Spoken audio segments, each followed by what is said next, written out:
গুগলের পিক্সেল ফোনগুলো বরাবরই কিন্তু ক্যামেরার জন্য অনেক বেশি সেরা হয়ে থাকে, বাট লাস্ট 2-1 বছর ধরে আমরা দেখতে পাচ্ছি যে আইফোন এবং স্যামসাং এর কাছে এই পিক্সেলগুলো অনেকটাই হারিয়ে যাচ্ছে। কারণ পিক্সেলের ডিভাইসগুলো দিয়ে এখন আর আগের মতো পোর্ট্রেট ফটোগ্রাফি করা যায় না, কারণ এটার মধ্যে একটা পেরিস্কোপ লেন্স ঠিকই রয়েছে, সেটা দিয়ে চাইলে কিন্তু আপনি পোর্ট্রেট ছবি তুলতে পারবেন না। বাট এখন যদি আপনি চিন্তা করে থাকেন যে এই পিক্সেল 9 প্রো এক্সেল এই ফোনটা 70 থেকে 80,000 টাকা খরচ করে আপনি কিনবেন, তাহলে এই ভিডিওটা সম্পূর্ণ দেখেন, তারপরে ডিসিশন নেন যে আদৌ কি আপনাকে এরকম একটা আইফোন স্কিপ করে এই পিক্সেল কেনা উচিত হবে কিনা। আপনি এই পিক্সেল 9 প্রো এক্সেলটা কিনেন আর নাই কিনেন, এটা একবার যদি হাতে নেন আপনার মনে হবে যে না, আপনি লাখ টাকার একটা ফোন ধরেছেন। এর আগের যে পিক্সেলগুলো ছিল সেগুলো হাতে নিলে অনেক বেশি বাজেট ফোনের মতো লাগতো, একটা প্রিমিয়াম ফ্ল্যাগশিপ ফোন যে হাতে নিয়েছি সেটা একবারের জন্য মনে হতো না। বাট এইবার এসে গুগল কিন্তু টোটালি তাদের ডিজাইনটা চেঞ্জ করেছে এবং এইটার মধ্যে যে ফ্রেমটা রয়েছে সেটা হচ্ছে স্টেইনলেস স্টিলের একটা ফ্রেম, যার কারণে হাতে নিতে অনেক বেশি প্রিমিয়াম লাগে। আপনি যদি সাইড বাই সাইড আরেকটা আইফোন হাতে নেন, হ্যাঁ এরকম একটা আইফোন যদি হাতে নেন, তখন আপনি বুঝতে পারবেন যে একটা আইফোন থেকেও এটা বেশি প্রিমিয়াম এবং বেশি সলিড লাগতেছে। আর এটার ব্যাক সাইডের ম্যাট কালারের গ্লাসটাও কিন্তু দেখতে অনেক বেশি সুন্দর লাগে। আর এইবার 9 প্রো এক্সেল এসে তারা হচ্ছে যে ডিসপ্লেটাকেও ফ্ল্যাট করে দিয়েছে, যার কারণে কিন্তু এটা অনেক বেশি ডিউরেবল হয়েছে। আগের যে পিক্সেল 8 প্রোটা ছিল সেটার মধ্যে গ্লাস প্রোটেক্টর খুব বেশি একটা খুঁজে পাওয়া যেত না। আর পার্সোনালি আমি কার্ভ ডিসপ্লেটা প্রিফারও করি না, কারণ ওইটা আমার কাছে একটা উইয়ার্ড জিনিস লাগে, মিসটাচ হয়, গ্লাস খুঁজে পাওয়া যায় না, হাত থেকে দু একবার পড়লে ভেঙে যায়। তো সকল কিছু সলিউশন কিন্তু এই পিক্সেল 9 প্রো এক্সেল এসে হয়ে গেছে। আর এইটার ডিসপ্লে চিন বেজেলটা অনেক বেশি সিমেট্রিক্যাল এবং আগের থেকে অনেক বেশি ন্যারো করা হয়েছে। এই জায়গায় 6.8 ইঞ্চির একটা এলটিপিও ওলেড ডিসপ্লে ইউজ করা হয়েছে, যেটা HDR10+ সাপোর্ট করে এবং এটার পিক ব্রাইটনেস কিন্তু 3000 নিটস। আগের যে পিক্সেল ডিভাইসগুলো ছিল প্রত্যেকটা রিভিউতে দেখবেন যে আমি কমপ্লেন করতাম যে পিক্সেলের ব্রাইটনেস কম, মানে হচ্ছে আউটডোরে গেলে ঠিকঠাকভাবে দেখা যায় না, বাজেট ফোনের মতো মনে হয়। বাট এই 9 প্রো এক্সেলের ডিসপ্লের ব্রাইটনেস এনাফ পরিমাণের ছিল, আপনি যখন ডিরেক্ট সানলাইটেও এটা ইউজ করবেন ব্রাইটনেস নিয়ে কমপ্লেন করার সুযোগ কিন্তু এই জায়গায় পাবেন না, কারণ এটা অনেক বেশি ব্রাইট। যদিও কিনা নাম্বারের দিক দিয়ে অনেক বেশি পিছিয়ে আছে, মানে 3000 নিটস, কারণ চাইনিজ ফোনগুলো 20-25 হাজার টাকার দামের মোবাইলের মধ্যে হচ্ছে যে তারা 6000 কিংবা 7000 নিট পিক ব্রাইটনেস তারা ক্লেম করে। বাট আউটডোরে গেলে কিন্তু কান্নাকাটি শুরু হয়ে যায়, দেখা যাচ্ছে যে খুব বেশি একটা ব্রাইট না, তারা নাম্বার বাড়িয়ে দেয়, বাট হচ্ছে যে কাজের কাজ আসলে কিছুই হয় না। বাট এই ধরনের যে ফ্ল্যাগশিপ প্রিমিয়াম ফোনগুলো রয়েছে সেগুলোর ক্ষেত্রে কিন্তু ব্যাপারটা টোটালি ভিন্ন। পিক্সেল ফোনগুলোকে মানুষজন কিনে থাকে শুধুমাত্র ক্যামেরার জন্য, কিন্তু ক্যামেরার দিক দিয়ে কেন জানি পিক্সেলগুলো দিন দিন পিছিয়ে যাচ্ছে।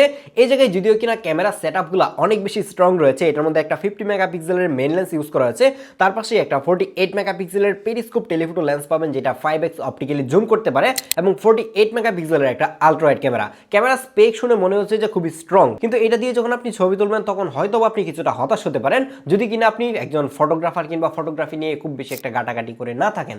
কারণ এটা দিয়ে ছবি তুলে দেখবেন যে ছবিগুলো কেমন যেন একদম মাটি মাটি লাগতেছে, খুব বেশি একটা কালারফুল এবং খুব বেশি একটা ভিভিড পিকচার কিন্তু এটা দিয়ে ক্যাপচার করা যায় না। একদমই ট্রু যে ন্যাচারাল কালারটা রয়েছে সেটাই কিন্তু এটা ক্যাপচার করে। আর যদি কোনো অবস্থাতে শীতের দিন ছবি তুলে থাকেন ভাই, তাহলে তো আপনি পুরাই হতাশ হয়ে যাবেন যে ভাই এই ফোনের প্রাইস কি 20,000 টাকা কিনে এটার ক্যামেরা, এরকম মনে হবে। কিন্তু যদি আপনি ছবিটাকে ভালো করে দেখেন, একটু জুম করেন, তাহলে দেখবেন যে প্রচুর পরিমাণে ডিটেল এবং শার্পনেস কিন্তু সেই পিকচারে রয়েছে, এবং পিক্সেলের ডাইনামিক রেঞ্জ কিন্তু বরাবরই অনেক ভালো হয়ে থাকে। সেম ভাবেই কিন্তু এই 9 প্রো এক্সেলেরও একই অবস্থা। এটা দিয়ে ছবি তোলার পর যদি আপনার নিজের মতো করে কাস্টমাইজ করতে পারেন, মানে হচ্ছে এডিট করে নেন, তাহলে কিন্তু বেস্ট আউটপুটটা পাবেন।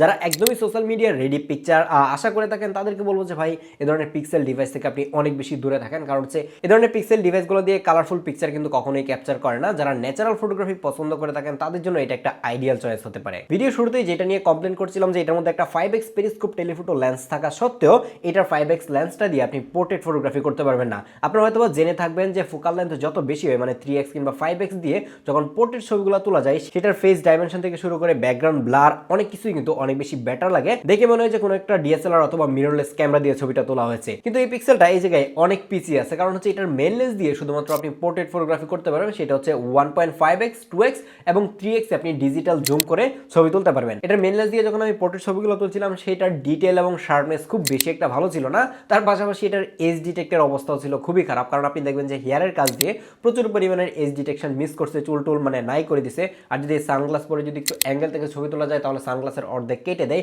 তাছাড়াও আরও নানান প্রবলেম পেয়েছি হচ্ছে পোর্ট্রেট ফটোগ্রাফিতে। তো যারা স্পেশালি পোর্ট্রেট ফটোগ্রাফির জন্য একটা ফোন খুঁজে থাকেন 70-75 হাজার টাকা খরচ করে, এই মানে লড অফ মাল না কিনাই ভালো। আমি জানি না আমার ওয়ার্ড ঠিকঠাক বুঝবেন কিনা, মানুষ ভাঙারি এই জিনিস না কিনাই ভালো, কারণ হচ্ছে পোর্ট্রেট ফটোগ্রাফির জন্য কখনোই আর এই সময় এসে পিক্সেল ডিভাইস সাজেস্ট করা যায় না।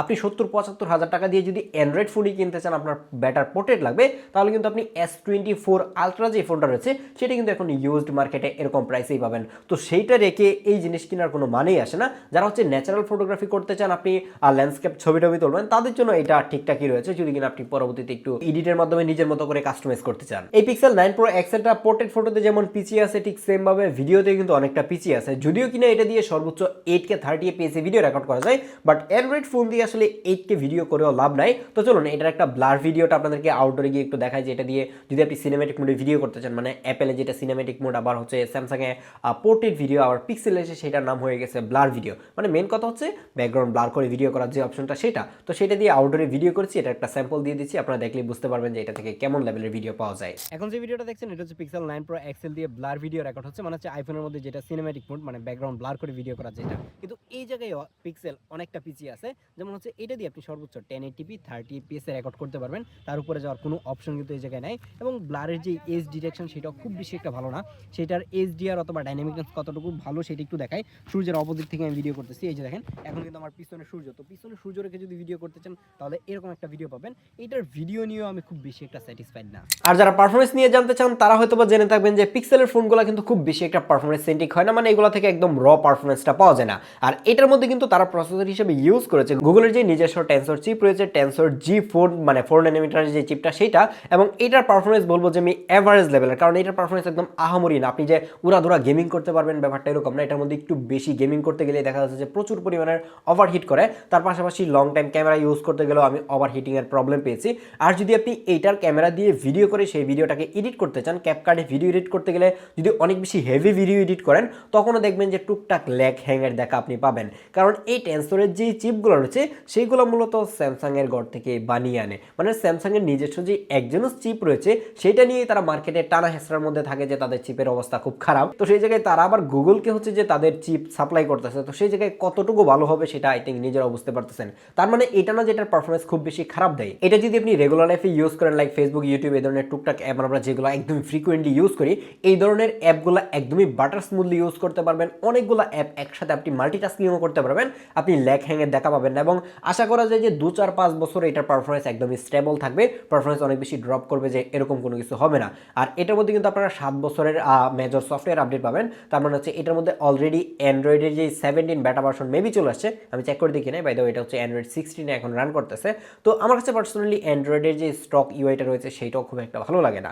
আর পারফরমেন্সের কথা তো বললামই যে এটা দিয়ে আপনি হেভি গেমিং করতে পারবেন না, বাট শখের বসে যদি টুকটাক গেমিং করার কথা চিন্তা করে থাকেন তাহলে আপনি সেগুলো কিন্তু খুব ইজিলি করতে পারবেন। আর এখানে ফ্রন্ট ক্যামেরা হিসেবে থাকছে কিন্তু 42 মেগাপিক্সেলের একটা ফ্রন্ট ক্যামেরা, যেটা দিয়ে অনেক সুন্দর সুন্দর সেলফি তোলা যায়। আর পিক্সেলের ফ্রন্ট ক্যামেরা আমার কাছে বরাবরই ভালো লাগে, কারণ একদমই পিক্সেল 6, 7 যেগুলো রয়েছে সেগুলো থেকে শুরু করে এই পিক্সেল 9 প্রো এক্সেল পর্যন্ত আপনি দেখবেন যে অনেক বেশি ওয়াইড ফোকাল লেন্থের একটা সেলফি ক্যামেরা তারা ইউজ করে, যেটা কিনা হচ্ছে যে 17 প্রো ম্যাক্সের মধ্যে সে তারা সেন্টার স্টেজ ক্যামেরা যেটা বলেন না কেন, মানে ওয়াইড পিকচার ক্যাপচার করা যায়। তো সেই রকম জিনিসটা কিন্তু অনেক আগে থেকে এটাতে কাজ করে, যদিও কিনা এটা শুধুমাত্র ভার্টিক্যালি কাজ করে, সেটা আবার হরিজন্টাল হয় মানে অ্যাপেলেরটা, বাট এটা দিয়ে আপনি অনেক বেশি ওয়াইড পিকচার ক্যাপচার করতে পারবেন। অনেকজন একসাথে যদি আপনি গ্রুপ ফটো তুলতে চান খুব ইজিলি কিন্তু সেটা দিয়ে করা যায়, যেটা অনেক ফোনের মধ্যে এখন ফিচার হিসেবে আসতেছে, সেটা কিন্তু গুগল অনেক বছর ধরেই করে আসছে। যেহেতু এটা 9 প্রো এক্সেল খুবই বড় সড়ো একটা ফোন, যার কারণে এটার ব্যাটারিটাও কিন্তু মোটামুটি ভালোই বড়। বড় মানে এই না যে অনেক বেশি বড়, এটার মধ্যে মাত্র 5060 mAh এর ব্যাটারি ইউজ করা হয়েছে, যেটা দিয়ে আপনি মোটামুটি 5 থেকে 6 ঘন্টার মতো স্ক্রিন অন টাইম পাবেন। আপনার ইউজ কেসের উপরে ডিপেন্ড করে, হয়তো বা কিছুটা মানে এদিক সেদিক হতে পারে, সেটা হয়তো বা 30 মিনিট এদিক সেদিক হতে পারে, বাট এটার ব্যাটারি ব্যাকআপ নিয়ে আমি স্যাটিসফাইড, কারণ এটার ব্যাটারি ব্যাকআপ কোনো অবস্থাতে খারাপ দিচ্ছে না, খুবই ভালো দিচ্ছে। এটা সারাদিন ইউজ করে দেখা যাচ্ছে যে দিন শেষে এটা চার্জ থেকে যায়। তো এখনকার সময়ে যেই মানে বাজেট ফোনগুলো রয়েছে সেগুলোর মধ্যে 7000-8000 mAh এর সিলিকন কার্বন ব্যাটারি দিয়ে দিচ্ছে, বাট গুগল কিংবা স্যামসাং অথবা আইফোনের মধ্যে দেখবেন যে এখনো সেই হচ্ছে যে লিথিয়াম আয়ন যে ব্যাটারিগুলো রয়েছে সেগুলো ইউজ করতেছে। আলটিমেটলি আসলে লিথিয়াম আয়ন ব্যাটারিগুলোর ব্যাটারি ব্যাকআপই একটু বেশি থাকে। সিলিকন কার্বন যদি ইউজ করে আপনি দেখবেন যে 7000 mAh কিন্তু 5000 mAh থেকে খুব বেশি একটা স্ক্রিন অন টাইমে গিয়ে ডিফারেন্স ক্রিয়েট করতে পারে না, 20 মিনিট হয়তো 30 মিনিট এদিক সেদিক করতে পারে, কিন্তু এত বেশি mAh ডিফারেন্স মানে 2000 mAh এর ডিফারেন্সে যেরকম বেশি ব্যাটারি ব্যাকআপ পাওয়ার কথা সেই জিনিসটা কিন্তু আমরা চাইনিজ ফোনগুলোতে পাচ্ছি না, যার কারণে আমার কাছে মনে হয় যে এখনও লিথিয়াম আয়ন যে ব্যাটারিগুলো রয়েছে সেগুলাই পারফেক্ট। কিন্তু প্রবলেম যেটা এই ধরনের ব্যাটারিগুলো ইউজ করতে গিয়ে কিন্তু ফোনগুলো অনেক বেশি বাল্কি মোটাসোটা হয়ে যায়, তো সেই জায়গায় আমার কাছে মনে হচ্ছে যে সিলিকন কার্বনটাই হয়তো বা ফিউচার, গুগল, স্যামসাং কিংবা অ্যাপেল হয়তো 2-1 বছরের মধ্যে সেটাও অ্যাডাপ্ট করে নিবে। তো এখন ফাইনালি কথা হচ্ছে যে আপনি 70-75 হাজার টাকা খরচ করে এই পিক্সেল 9 প্রো এক্সেলটা কিনবে কিনা। আপনি যদি পিক্সেল ফ্যান হয়ে থাকেন, একটা প্রিমিয়াম পিক্সেল ফোন ইউজ করতে চান, নতুন মডেলের একটা ফোন, তাহলে আপনি চাইলে এটা ইউজ করতে পারেন। আমার কাছে মনে হয় যে এটা কেনার পরে হয়তো বা 2-1 মাস ইউজ করে আপনি সেল করে দিবেন, কারণ ক্যামেরা আহামরি একটা ভালো না, যেটা মানে একদম শোনা যায় যে পিক্সেল ক্যামেরার জন্য একদম সেরা ওরকম সেরা কিছু না, আমার কাছে মানে স্পেশাল কিছু মনে হয় নাই। যদি আপনার কাছে ভালো লাগে আপনি চাইলে কিনতে পারেন, বাট আমি এত টাকা দিয়ে পিক্সেল ফোন কোনো অবস্থাতেই কেনার জন্য সাজেস্ট করি না। আল্লাহ হাফেজ।